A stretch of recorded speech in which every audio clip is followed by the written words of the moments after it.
Assalamualaikum warahmatullahi wabarakatuh. Perkenalkan, kami dari kelompok 3 dengan anggota yang pertama saya sendiri Isna Quratul Aini dan teman saya Lu'atul Islamiyah akan mempresentasikan hasil diskusi dari kelompok kami dengan topik pembahasan kali ini yaitu organisasi kurikulum. Apa sih organisasi kurikulum itu?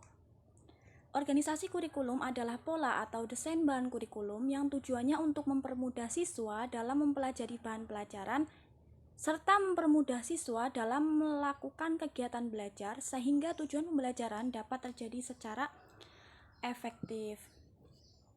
Nah, setelah kita tahu apa sih pengertian dari organisasi kurikulum, selanjutnya kenapa diperlukan organisasi kurikulum?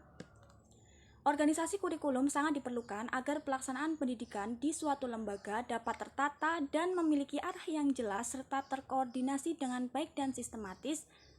Maka perlu adanya pengelolaan kurikulum agar dapat meraih tujuan pendidikan yang diinginkan. Jadi di sini organisasi kurikulum itu sangat penting khususnya bagi guru atau tenaga pendidik, karena dengan organisasi kurikulum ini maka guru akan memiliki gambaran yang jelas tentang tujuan program pendidikan apa yang akan dicapai. Kemudian yaitu jenis-jenis organisasi kurikulum. Secara umum ada 3 jenis organisasi kurikulum. Yang pertama yaitu kurikulum dengan mata pelajaran atau subject matter kurikulum. Yang kedua, kurikulum dengan mata pelajaran berkorelasi. Dan yang ketiga adalah kurikulum terintegrasi. Yang pertama, kurikulum mata pelajaran atau subject matter kurikulum. Nah, kurikulum ini termasuk bentuk kurikulum tradisional dan diterapkan di sekolah-sekolah dulu. Ciri-ciri dari kurikulum ini yang pertama yaitu antara mata pelajaran yang satu dengan mata pelajaran yang lain itu dipisahkan atau digabung. Dipisahkan atau tidak digabung di sini artinya dalam artian antara mata pelajaran yang satu dengan mata pelajaran yang lain itu memang tidak saling berkaitan atau tidak saling berhubungan gitu. Yang kedua yaitu lebih mengutamakan penguasaan ilmu pengetahuan dibandingkan dengan tingkah laku. Jadi di kurikulum ini mengabaikan tingkah laku begitu, agak mengabaikan tingkah laku. Kemudian yang kedua yaitu kurikulum dengan mata pelajaran berkorelasi. Nah, karena melihat adanya keterpisahan antara mata pelajaran yang satu dengan mata pelajaran yang lain pada kurikulum mata pelajaran yang pertama tadi atau kurikulum mata pelajaran subject matter kurikulum. Nah, kurikulum dengan mata pelajaran berkorelasi ini hadir sebagai upaya untuk menghubungkan berbagai mata pelajaran sehingga mempermudah siswa dalam memahami pembelajaran begitu. Sebagai contoh misal ilmu sosiologi, ilmu ekonomi, ilmu sejarah.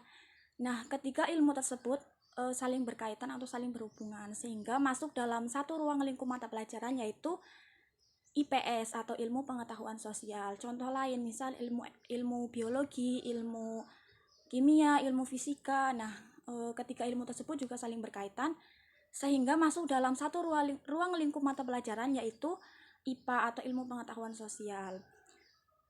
Kemudian yang ketiga yaitu kurikulum terintegrasi. Kurikulum terintegrasi di sini disebut juga sebagai kurikulum terpadu. Jadi batas-batas antara mata pelajaran yang satu dan mata pelajaran yang lain di sini sudah tidak terlihat sama sekali karena memang setiap mata pelajaran sudah dirumuskan dalam bentuk satu kesatuan atau satu unit. Di kurikulum terpadu ini tidak hanya ditunjang oleh mata pelajaran atau bidang studi yang ada, tetapi lebih luas. Bahkan kadang mata pelajaran baru bisa muncul dan dimanfaatkan guna pemecahan masalah gitu. Kemudian yang selanjutnya yaitu prosedur pengorganisasian kurikulum. Yang pertama adalah employ. Employ di sini jadi isi kurikulum itu bergantung pada pengetahuan kurikulum itu sendiri di kalangan panitia baik secara individu maupun secara kelompok. Yang kedua, buku mata pelajaran. Buku mata pelajaran di sini bahwa isi kurikulum itu bergantung pada isi dari buku mata pelajaran yang dipilih oleh panitia. Kemudian yang ketiga, survei pendapat dengan melakukan penelitian atau survei pendapat dari berbagai pihak. Kemudian yang keempat, studi kesalahan. Studi kesalahan di sini kita menganalisis tentang kesalahan atau kekeliruan dari pengalaman belajar yang sudah ada. Kemudian yang kelima, mempelajari kurikulum lain. Mempelajari kurikulum lain sama dengan mempelajari kurikulum yang diterapkan di sekolah lain. Tujuannya apa? Yaitu untuk sebagai acuan. Kemudian yang keenam, analisis kegiatan orang dewasa. Jadi kita menganalisis kegiatan apa saja yang ada di masyarakat yang kemudian nanti akan dipilih kegiatan mana yang nantinya akan berguna bagi peserta didik.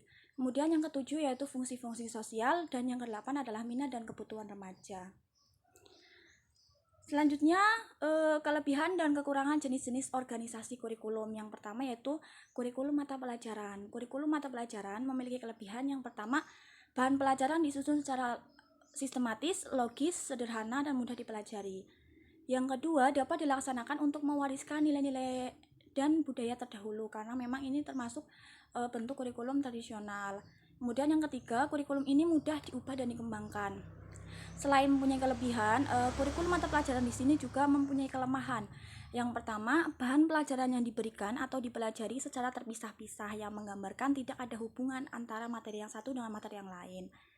Kemudian yang kedua, bahan pelajaran yang diberikan atau yang dipelajari siswa tidak bersifat aktual.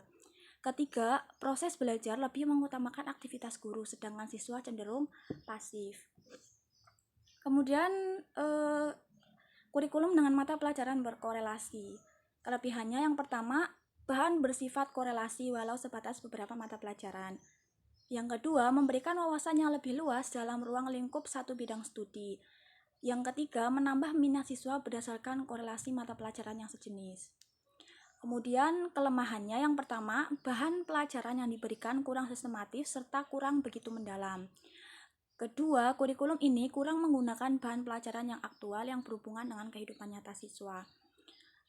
Yang ketiga, kurikulum ini kurang memperhatikan bakat, minat, dan kebutuhan siswa.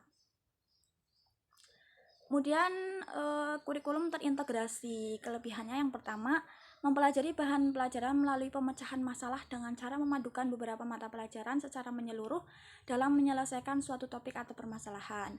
Yang kedua, memberikan kesempatan kepada siswa untuk belajar sesuai dengan bakat, minat, dan potensi yang dimiliki secara individu. Yang ketiga, memberikan kesempatan pada siswa untuk belajar secara maksimal. Kemudian kelemahannya yang pertama, kurikulum dibuat oleh guru dan siswa sehingga memerlukan kesiapan dan kemampuan guru secara khusus. Yang kedua, bahan pelajaran tidak secara logis dan sistematis dan tidak bersifat sederhana. Kemudian yang ketiga, dapat memungkinkan kemampuan yang dicapai siswa akan berbeda secara mencolok. Nah, demikian penjelasan dari saya. Jika ada pertanyaan bisa langsung disampaikan di WA Group. Terima kasih. Wassalamualaikum warahmatullahi wabarakatuh.